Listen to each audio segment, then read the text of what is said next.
नमस्कार प्रिय मित्रों, मैं नरेंद्र चौरसिया। तो आज हम देखेंगे बीपीएससी जो पैटर्न है कक्षा 6, 7, 8 में।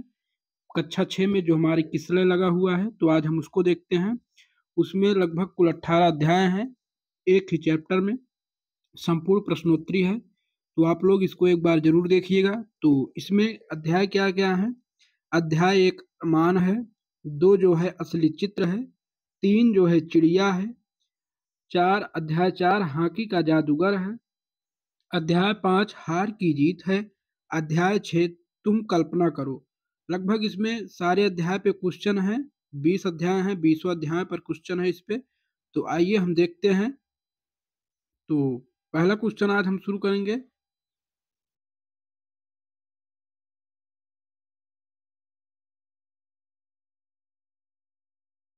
पहला क्वेश्चन हमारा है अरमान। अध्याय 1 अरमान पर प्रश्नोत्तरी है।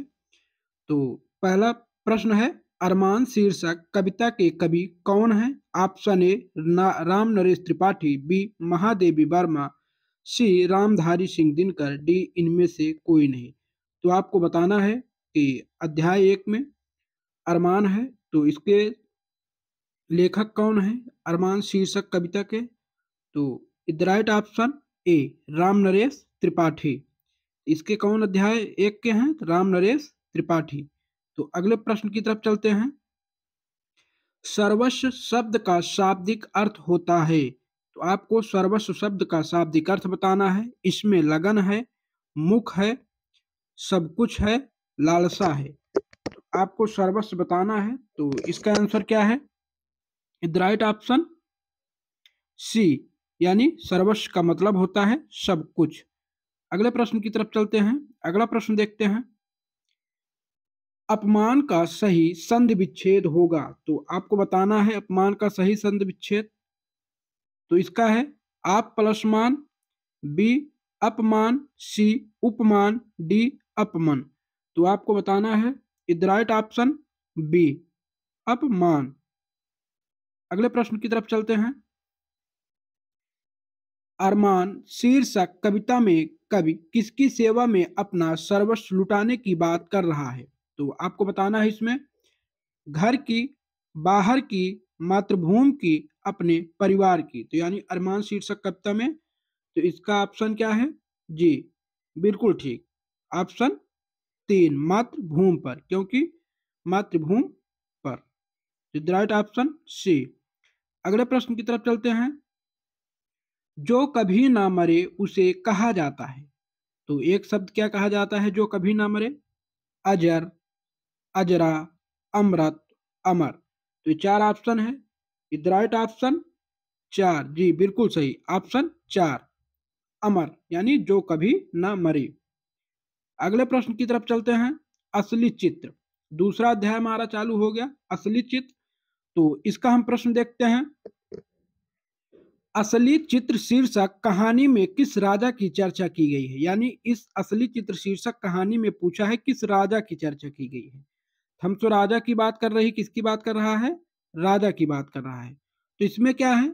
Option A Raja Ram Mohan Roy, B Raja Krishna Mohan Roy, C Raja Krishnadev Rai, D इनमें से कोई नहीं। तो आपको बताना है राइट ऑप्शन एक का 3 राजा कृष्णदेव राय। एक का क्या होगा? राजा कृष्णदेव राय। राइट ऑप्शन सी सही है। अगले क्वेश्चन की तरफ चलते हैं। असली चित्र कहानी में एक कैसा शेर था? तो आपको असली चित्र शीर्षक कहानी में एक शेर बताना है। तो शेर कैसा था? तो शेर कैसा था आपको ये बताना है असली चित्र कहानी शीर्षक में। लालची है, बेईमान है, चोर है, महाकंजूस है। तो आपको बताना है असली चित्र शीर्षक कहानी में कैसा, मतलब एक सेठ, जो सेठ का चित्रण किया गया है वो कैसा है?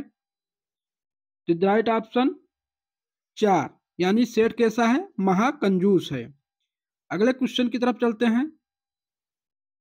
कारस्तानी शब्द का अर्थ होता है। तो आपको बताना है ऑप्शन ए है परिणाम, बी है घर, सी है चुकाना, और चौथा ऑप्शन है करतूत। तो इसका ऑप्शन बताना है। राइट ऑप्शन कारस्तानी का करतूत। राइट ऑप्शन 4, इसका ऑप्शन जो है करतूत होगा। अगला प्रश्न है, असली चीरतक असली चित्र शीर्षक कहानी में चित्रकार ने किस सलाह ली, यानी किससे सलाह ली। ये किससे, ये जो यहाँ होगा किससे सलाह ली, किससे सलाह ली। तो आपको बताना है असली चित्र कहानी में लेखक ने किससे सलाह ली, चित्रकार ने। तो ऑप्शन ए कृष्णदेवराय से, बी मंत्री से, सी तेनालीराम से, डी इनमें से कोई नहीं। तो इसका ऑप्शन क्या होगा, तेनालीराम होगा। तो किससे सहायता ली चित्रकार ने, किससे सलाह ली, तो ये किससे है, तो तेनालीराम से। अगले क्वेश्चन की तरफ चलते हैं, निम्न में से कौन द्रव्यवाचक संज्ञा है। तो आपको बताना है द्रव्यवाचक संज्ञा क्या है, पेड़ है, ईमानदारी है, दूध है, हिमालय है। तो राइट ऑप्शन सी दूध, यानी द्रव्यवाचक संज्ञा जिस भी वस्तु को नापा या तौला जा सके उसे हम द्रव्यवाचक संज्ञा कहते हैं। अगले क्वेश्चन की तरफ चलते हैं, आशा का विपरीतार्थक होता है, यानी आशा का विपरीतार्थक मतलब विलोम। क्या पूछा है, विलोम।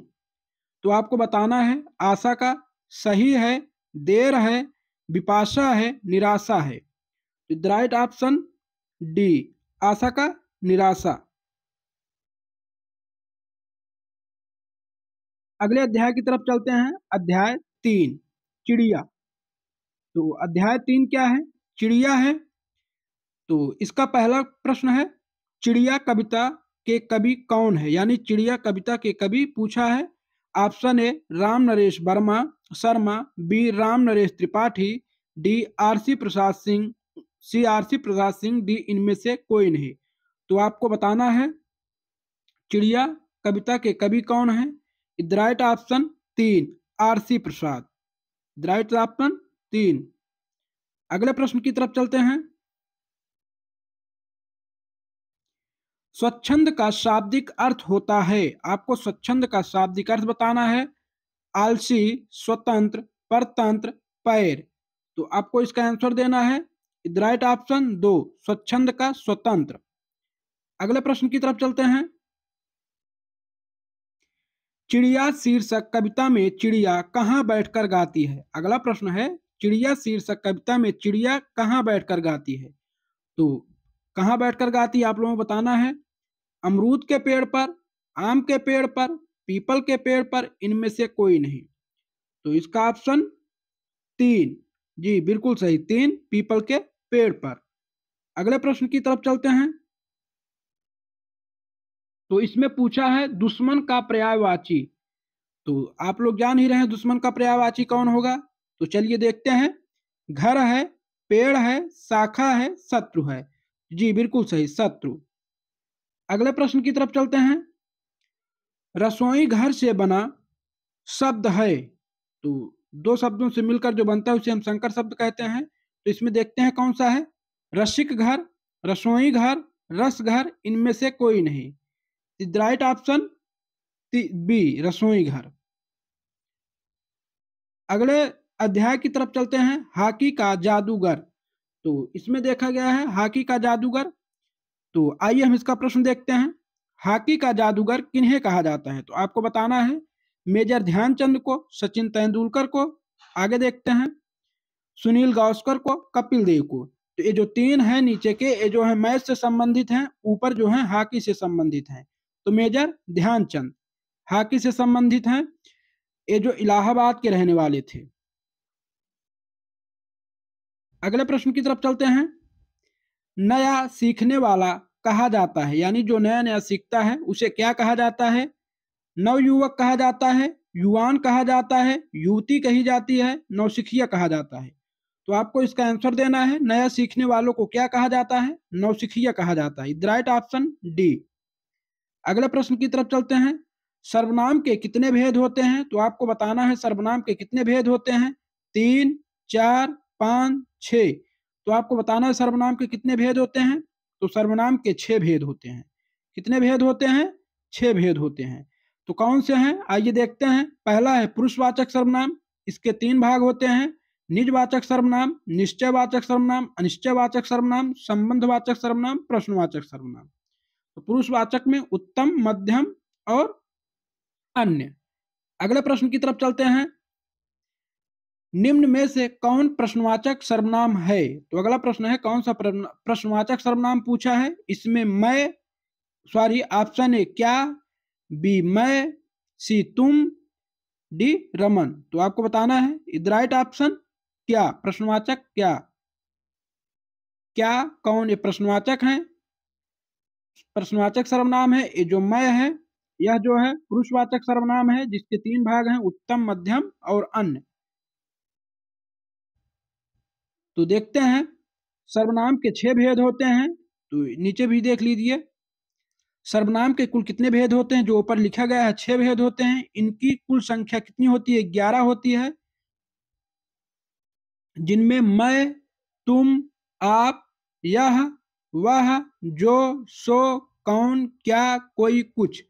मैं, तुम, आप ये पुरुषवाचक सर्वनाम के भेद हैं। जो आप है ये निजवाचक सर्वनाम में भी आता है, यह वह निश्चयवाचक सर्वनाम में, जो सो संबंधवाचक सर्वनाम में, कौन क्या प्रश्नवाचक सर्वनाम में, कोई कुछ अनिश्चयवाचक सर्वनाम में। तो आगे चलते हैं। मेजर ध्यानचंद का जन्म कब हुआ था? तो आपको बताना है मेजर ध्यानचंद का जन्म कब हुआ था। तो ऑप्शन ए है 1903, बी है 1904, सी है 1905, डी है 1906। तो आपको बताना है मेजर ध्यानचंद का जन्म कब हुआ था। Is right option 2, 1904। Major Dhyanchand का जब जन्म हुआ था 1904 में, कहाँ, इलाहाबाद में। आगे देखते हैं अगला क्वेश्चन। मेजर ध्यानचंद का जन्म कहाँ हुआ था? सॉरी, मैंने पहले बता दिया इसका आंसर। बनारस में, कोलकाता में, उड़ीसा में, प्रयाग में। तो इसका ऑप्शन डी, प्रयाग में। अगले प्रश्न की अगला अध्याय देखते हैं।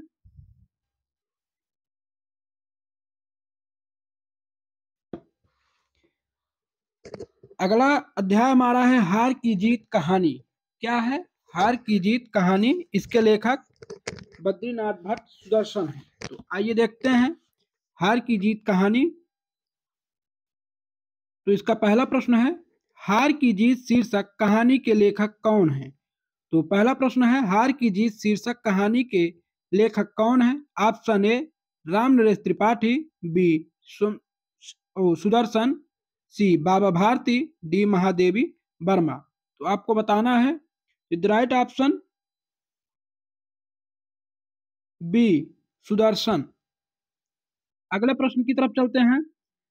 हार की जीत शीर्षक कहानी में किसे देखकर बाबा भारती ने आनंद प्राप्त होता था? यानी जो हार की जीत शीर्षक कहानी है, किसे देखकर बाबा भारती को आनंद प्राप्त होता था? अपने घर को, बालक को, अपने घोड़े सुल्तान को, इनमें से कोई नहीं। तो इसका ऑप्शन सी है, अपने घोड़े सुल्तान को देखकर बाबा भारती को आनंद प्राप्त होता था। अगला प्रश्न है, हार की जीत कहानी के अनुसार बाबा भारती अपने घोड़े को क्या कहकर बुलाते थे? Option A Prakash, B Sultan, C Chetan, D Airavat. इसका ऑप्शन बी क्या है? सुल्तान, सुल्तान कहकर बुलाते थे। अगला प्रश्न है, हार की जीत कहानी के अनुसार कौन सुल्तान को बाबा भारती के पास से चुरा ले गया? Option A Sultan, B Raja, C Kharak Singh, D गांव वाली। इसका आंसर सी खड़क सिंह। अगले प्रश्न की तरफ चलते हैं। प्रयोजन शब्द का अर्थ होता है, तो आपको बताना है प्रयोजन शब्द का अर्थ होता है कर्जदार, दया, आसानी, कारण। तो इसका ऑप्शन डी, कारण। प्रयोजन का अर्थ होता है कारण। अगला अध्याय है 6 तुम कल्पना करो। अध्याय 6 तुम कल्पना करो। तो आइए हम इसको देखते हैं। तुम कल्पना करो कविता के कवि कौन है। तो इसमें कवि पूछे हैं, गोपाल सिंह नेपाली हैं, महादेवी वर्मा हैं। इसके बाद आगे देखते हैं, राम नरेश त्रिपाठी हैं, इनमें से कोई नहीं है। तो तुम कल्पना करो कविता के कवि हैं गोपाल सिंह नेपाली। अगले प्रश्न की तरफ चलते हैं। याचना का शाब्दिक अर्थ होता है, तो आपको बताना है याचना का शाब्दिक अर्थ क्या होता है। मानना होता है, मांगना होता है, खेलना होता है, भेजना होता है। तो याचना का शाब्दिक अर्थ मांगना होता है। Is right option B. यहाँ पे चंद्रकांत बिंदु रहेगी। अगले प्रश्न की तरफ चलते हैं। प्रा उपसर्ग से बना शब्द है, प्रा उपसर्ग से बना शब्द है, प्रहार, पराभव, परिवार, इनमें से कोई नहीं। द राइट ऑप्शन ए, प्रहार। अगले प्रश्न की तरफ चलते हैं। दास्ता का अर्थ होता है, ऑप्शन ए हजार, घर, गुलामी, प्रेम। तो दास्ता का अर्थ होता है गुलामी। अगले प्रश्न की तरफ चलते हैं। तो अगला अध्याय आ गया है, क्या है, पिता का पत्र पुत्र के नाम। तो यह अध्याय क्या है, पिता का पत्र पुत्र के नाम। तो आइए देखते हैं इसमें प्रश्न क्या है। पहला प्रश्न है, गांधी जी ने अपने जिस पुत्र को पत्र लिखा उसका नाम क्या था। तो गांधी जी ने जो पत्र लिखा था वह अपने किस बेटे के लिए लिखा था। तो आपको इसको बताना है। ऑप्शन ए है देवदास, बी है मोहनदास, सी है मणिलाल, डी है रामदास।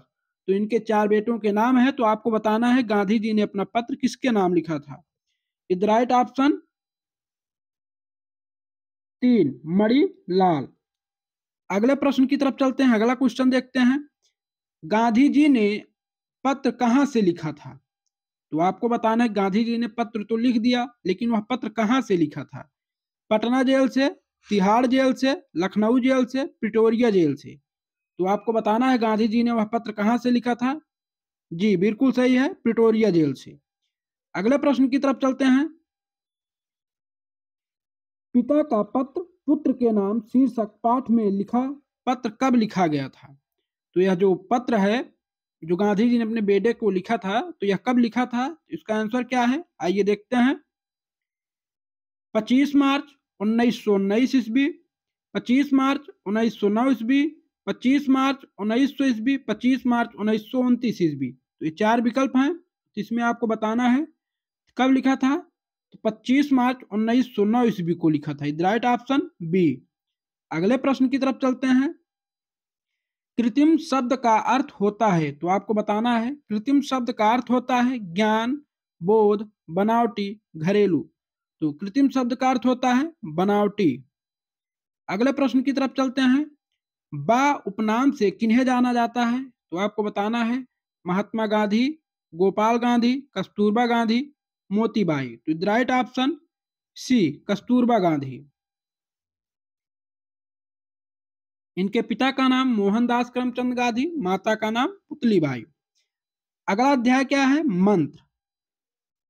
अगला अध्याय हमारा क्या है, मंत्र। किसकी कहानी है, मुंशी प्रेमचंद की, डॉक्टर चड्ढा पर लिखा गया है। बहुत ही मार्मिक कहानी है। तो आइए देखते हैं इसका आंसर। प्रश्न उत्तर। मंत्र शीर्षक कहानी के लेखक हैं। तो आपको बताना है मंत्र शीर्षक कहानी के लेखक हैं मुंशी प्रेमचंद, राम नरेश त्रिपाठी, अशोक शर्मा, इनमें से कोई नहीं। तो राइट ऑप्शन ए, जी बिल्कुल मुंशी प्रेमचंद। अगले प्रश्न की तरफ चलते हैं। तो इसमें कुछ समझाने को नहीं है, तो यह जो है आप लोग इसको एक बार देखते जाइएगा, इसमें से अवश्य प्रश्न आएंगे। अगला प्रश्न है, मंत्र शीर्षक कहानी में जिस डॉक्टर की चर्चा है उसका नाम क्या है। तो आपको बताना है किस डॉक्टर की चर्चा की गई है। डॉक्टर वर्मा की, डॉक्टर सिंह की, डॉक्टर खान की, डॉक्टर चड्ढा की। तो आप लोग ने पढ़ा होगा मंत्र कहानी। तो इसका आंसर है डॉक्टर चड्ढा, कक्षा 6 में है। अगला प्रश्न है, औषधि के लिए घर को कहा जाता है। तो आपको बताना है औषध के लिए घर को कहा जाता है। औषधालय कहा जाता है, औषधि घर कहा जाता है, औषधि घर कहा जाता है, उनमें से कोई नहीं। तो इसका ऑप्शन ए है, औषधालय कहा जाता है। अगले प्रश्न की तरफ चलते हैं। अगला प्रश्न नहीं है, अध्याय है बाल लीला। अध्याय क्या है? बाल लीला। तो आइए हम देखते हैं इसमें प्रश्न क्या है। पहला है मा माया होगा, ये माया है, ये गलत कर दीजिए, सॉरी, यहाँ पे माया है। मैया, मैया मोरी मैं नहीं खायो, क्या नहीं खाए? माखन, फल, मिठाई, मिट्टी। तो इसमें आपको आंसर देना है मैया मोरी मैं नहीं खायो माखन। यह सूरदास जी का पद है। अगला देखते हैं, श्री कृष्ण की माँ का क्या नाम था? आपको बताना है श्री कृष्ण की माँ का क्या नाम था। सीता, रथ, यशोदा, इनमें से कोई नहीं। The right option C, Yashoda. अगले प्रश्न की तरफ चलते हैं। बहुत ही इंपॉर्टेंट क्वेश्चन है। लकुटी का अर्थ होता है, तो आपको बताना है लकुटी का अर्थ होता है। तो लकुटी का क्या अर्थ होता है? लोटा, बच्चा, घर, और चौथा ऑप्शन है छोटी लाठी। तो लकुटी का क्या अर्थ होता है? छोटी लाठी। राइट ऑप्शन डी, यानी लकुटी का जो अर्थ होता है वह छोटी लाठी। अगले प्रश्न, अगला अध्याय है, इसमें से जो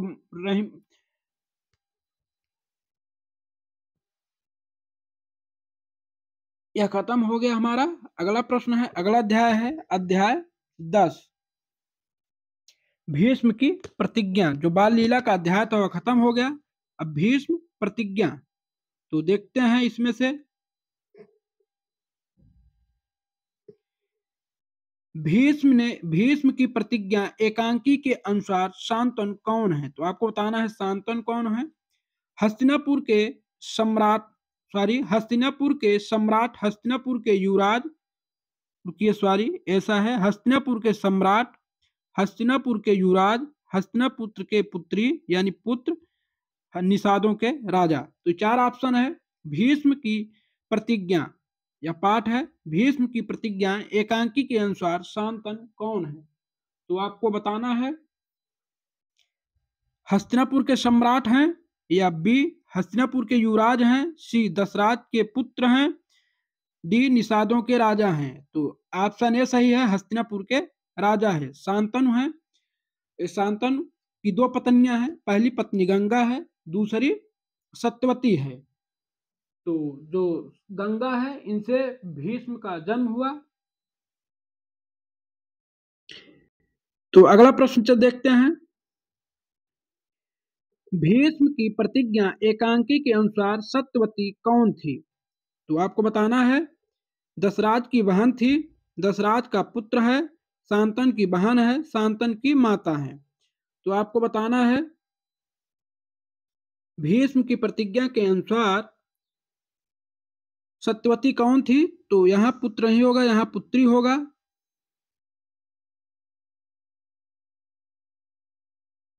पुत्री होगा, तो ये दशरथ की पुत्री हैं, क्योंकि जो भीष्म है, भीष्म की पत्नी जो सत्यवती है, या भीष्म की जो है पत्नी है, भीष्म की दो पत्नियां हैं, एक गंगा है, दूसरी सत्यवती हैं। तो जो सत्यवती हैं, एक दशरथ की कन्या है। अगला प्रश्न है, भीष्म का वास्तविक नाम क्या था? तो आपको भीष्म का वास्तविक नाम बताना है। Option A Devraj, option B Devsakha, option C Devvrat, option D Devvrat. तो इसका आंसर क्या है? भीष्म का वास्तविक नाम क्या था? Devvrat. Right option C, Devvrat. अगले प्रश्न की तरफ चलते हैं, किसने प्रतिज्ञा की किसने प्रतिज्ञा की कि वह राजगद्दी पर कभी नहीं बैठेगा? सत्यवती के पुत्र को ही राजा बनाया गया है। तो इसका प्रश्न है, दशराज ने, शांतनु ने, सत्यवती ने, भीष्म ने। तो किसने प्रतिज्ञा की थी? भीष्म ने। तो अब जो सरयू भैया हैं, अध्याय 11, इसको हम अगले वीडियो में देखते हैं। तो आज के लिए इतना ही। मित्रों, चैनल को लाइक एवं सब्सक्राइब करिए। जय हिंद।